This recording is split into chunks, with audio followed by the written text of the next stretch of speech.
احنا دلوقتي الساعة حوالي 1 بالليل او 12 ونص، الناس كلها صاحية، الناس مش نايمة، الناس كلها في الشارع.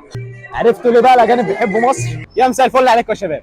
النهارده احنا هناخد جولة كاملة ليلية في القاهرة ونشوف فيها السياح بيحبوا يجوا يعملوا ايه واهل البلد بيعملوا ايه. قبل ما نبدأ الفيديو اعمل لي سبسكرايب تحت وفعل زر الجرس واعمل لايك وشير للفيديو. يلا بينا.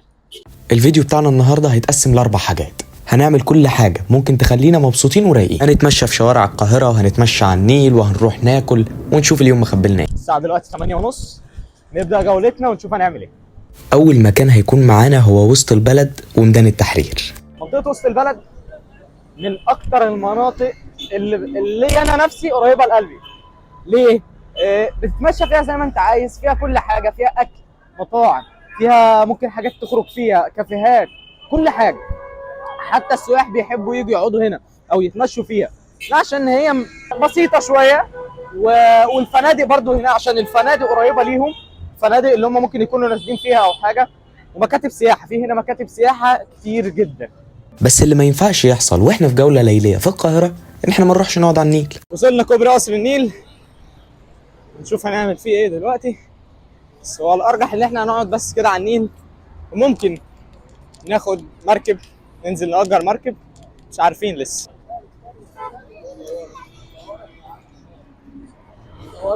حبيبي احمد، طول ما انت ماشي تلاقي ناس يقولوا لك تعالى صورك، تعالى صورك، صور هنا صور رايقه على النيل.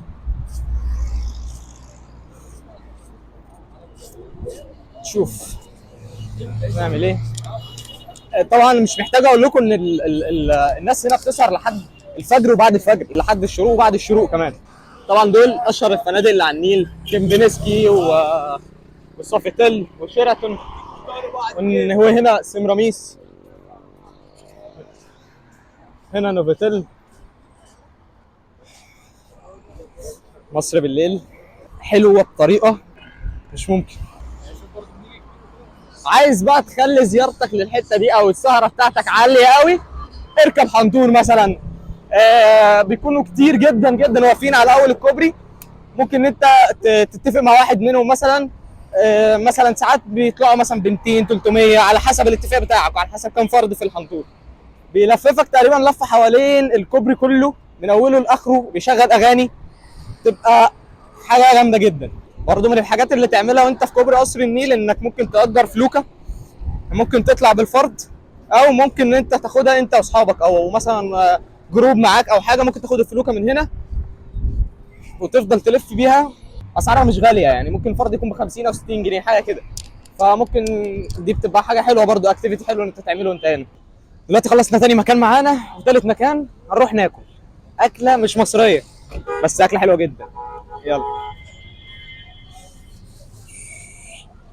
لو في شرطه واقفه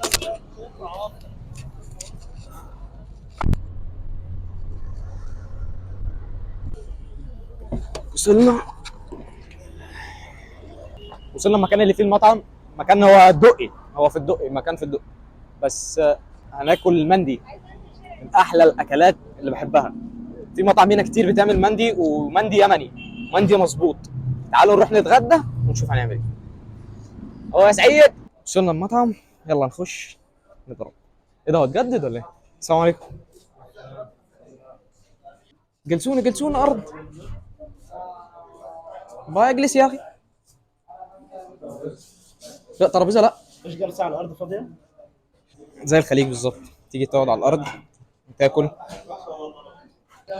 لازم لما تدخل مطعم خليجي او يمني، اللي كانوا قاعدين في الخليج زمان عارفين الكلام ده، لازم ان انت اول ما تدخل، هم طبعا اغلبيتهم بيجلسوا على الارض، بيقعدوا على الارض، ما يعني ما بيحبوش فكره الترابيزه او الكلام ده كله. تقعد على الارض كده عادي جدا وتاكل بقى. ده الدقوس، دي سلطه اسمها الدقوس، وده المندي او دجاج الشوايه زي ما السعوديين بيقولوه. لو انت قاعد في دوله خليجيه قول لي بتقولوا ايه عليه في بلدك، يعني بتسموه ايه. وهنا سلطات والدنيا، ناكل ونكمل فيديو.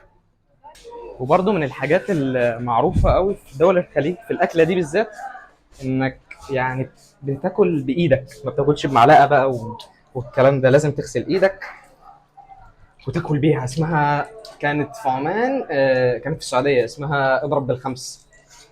انت لو في دول خليجيه برضه قول لي عندك بيسموها ايه. زي الفل، زي الفل حبيب قلبي، زي الفل، تسلم لي. برضه حاجه لو هتاكلوا في يوم من الايام مندي، يعني دايما ايدك الشمال دي بتفضل نظيفه بقدر الامكان. وتجيب السلطه مثلا او الدقوس، دي صلصه الدقوس، تجيب بالمعلقه، لازم ايدك تكون نظيفه، وتحط مثلا كده، وبايدك اليمين هي اللي بتاكل بيها. خلي دايما ايدك الشمال دي نظيفه.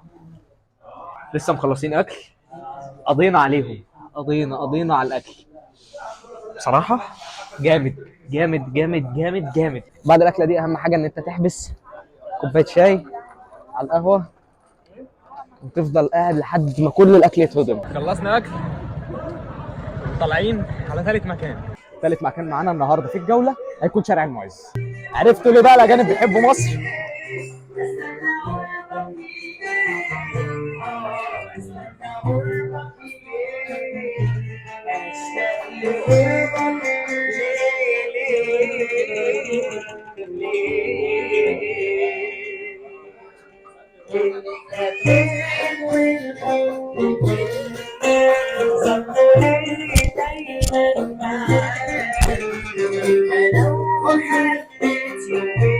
طرب، طرب تكون قاعد كده بالليل في ساعة روقان والناس عمالة تغني وجمدان.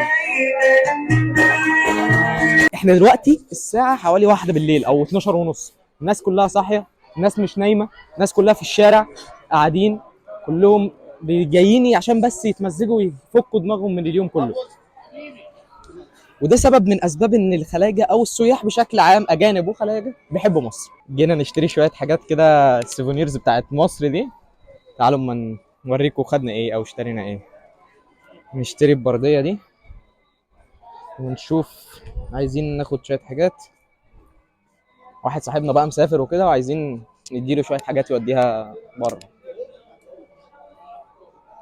بصوا لقيت تمثال على مفتاح الحياه. بصوا لقيت تمثال لمين؟ حسين الجسمي، عادل امام، ام كلثوم. بصوا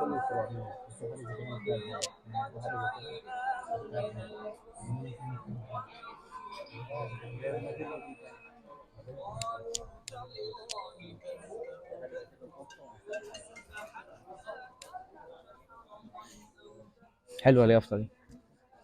شرفتونا، فناجين فرعونيه. كل الكلام ده لو عايزه تيجي شارع المعز على طول على طول.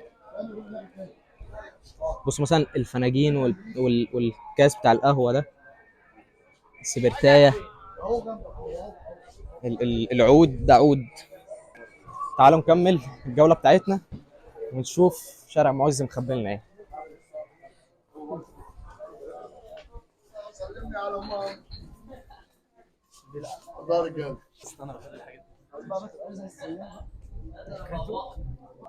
اوف، اهو المكان ده يا اسطى انا بعشقه. المكان ده انا بعشقه. ده عادي دي هذا بقول لك.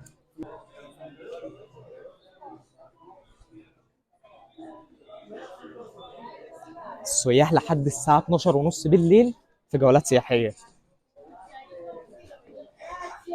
ويقول لك مصر مش امان.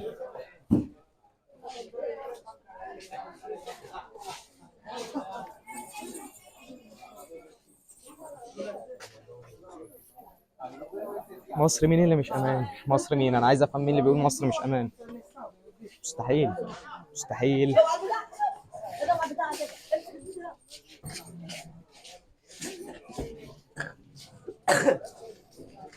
بس برضه في مجات مكتوب عليها الاسامي دي، ملون الفخار، مكتوب عليها الاسامي كده منحوته.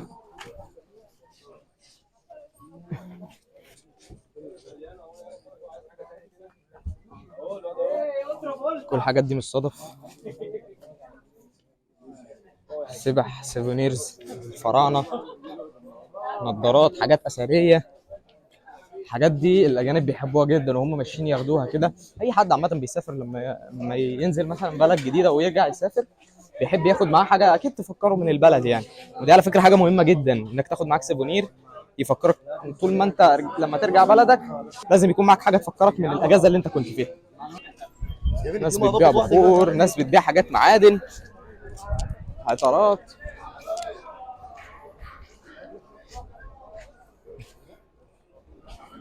تيجي تفضي دماغك بس. والله العظيم يا اسطى المكان ده جامد فشخ. جامد جدا.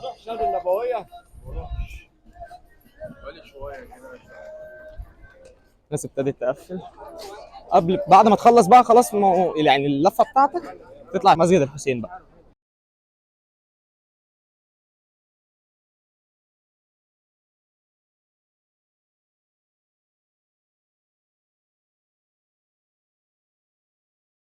وبكده يكون الفيديو بتاعنا خلص، وان شاء الله يكون عجبكم. اهم حاجه ما تنسوش تعملوا سبسكرايب في القناه وتفعلوا زر الجرس وتفجروا الفيديو ده شير شير شير في كل مكان. تكتبوا لي في الكومنتات اماكن جديده نصورها وحاجات جديده نعمل، وهسيب لكم كل اللينكات بتاعت انستجرام وفيسبوك والتيك توك. اعملوا فولو عشان تشوفوا الريلز اللي بتنزل هناك. سلام.